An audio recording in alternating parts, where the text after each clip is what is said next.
बार की बात है, एक गांव में एक ब्राह्मण रहता था।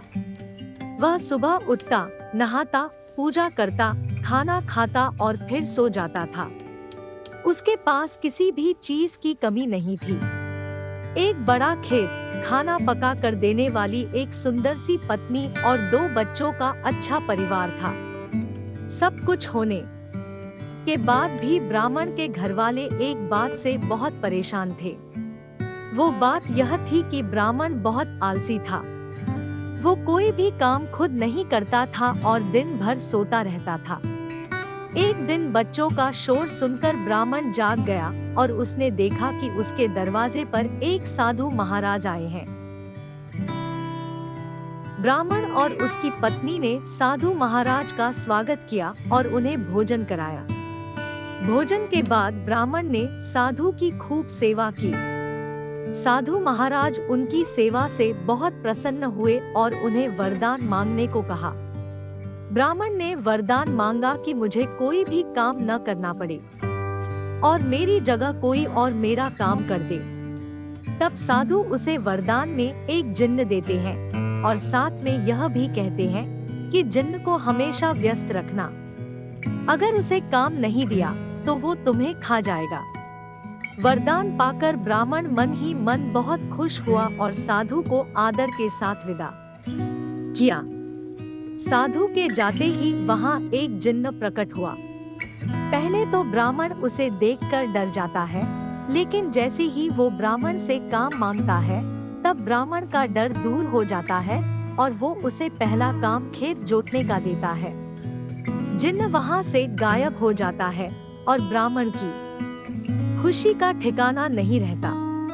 कुछ ही देर में जिन्न फिर आ गया और कहने लगा कि खेत जोत दिया, दूसरा काम दीजिए। ब्राह्मण सोचने लगा कि इतना बड़ा खेत इसने इतनी जल्दी कैसे जोत दिया। ब्राह्मण इतना सोच ही रहा था कि जिन्न कहने लगा कि जल्दी मुझे काम बताओ, नहीं तो मैं आपको खा जाऊंगा। ब्राह्मण डर गया और कहने लगा कि जाकर खेतों में सिंचाई करो। जिन्न वहां से चले गया और थोड़ी ही देर में फिर आ गया। जिन्न आकर कहने लगा खेतों की सिंचाई हो गई, अब अगला काम बताइए। ब्राह्मण एक एक कर सभी काम बताता गया और जिन्न उसे चुटकियों में पूरा करता गया। ब्राह्मण की पत्नी यह सब देख रही थी और अपने पति के आलसीपन पर चिंता करने लगी। शाम होने के पहले ही जिन्न ने सभी काम कर दिया। सब काम करने के बाद जिन्न ब्राह्मण के पास वापस आ गया और कहने लगा कि अगला काम बताइए, नहीं तो मैं आपको खा जाऊंगा। अब ब्राह्मण के पास कोई भी काम नहीं बचा जो उसे करने के लिए कह सके।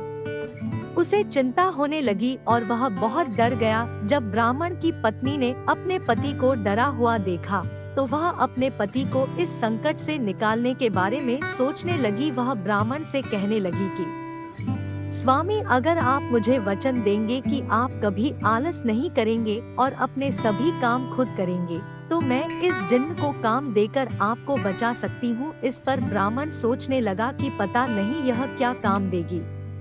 अपनी जान बचाने के लिए ब्राह्मण अपनी पत्नी को वचन दे देता है कि तुम इस जिन्न से पीछा छुड़ा दो, तुम जो कहोगी मैं वह करूँगा। इसके बाद ब्राह्मण की पत्नी जिन्न से कहती है कि हमारे यहाँ एक कुत्ता है, तुम जाकर उसकी पूंछ पूरी सीधी कर दो। याद रखना, उसकी पूंछ एकदम सीधी होनी चाहिए। जिन्न कहता है कि अभी यह काम कर देता हूँ। यह बोलकर वह वहाँ से चला जाता है। लाख कोशिश के बाद भी वह कुत्ते की पूंछ सीधी नहीं कर पाता है और हार मान लेता है। हार कर जिन्न ब्राह्मण के यहाँ से चला जाता है। उस दिन बाद से ब्राह्मण आलस छोड़कर सभी काम करने लगा और उसका परिवार खुशी खुशी रहने लगा। तो दोस्तों, इस कहानी से यह सीख मिलती है कि हमें कभी आलस नहीं करना चाहिए। आलस करने से हम मुसीबत में फंस सकते हैं। इसलिए हमें आलस छोड़कर अपना काम खुद ही करना चाहिए। आपको वीडियो कैसा लगा प्लीज लाइक, सब्सक्राइब और कमेंट जरूर करें।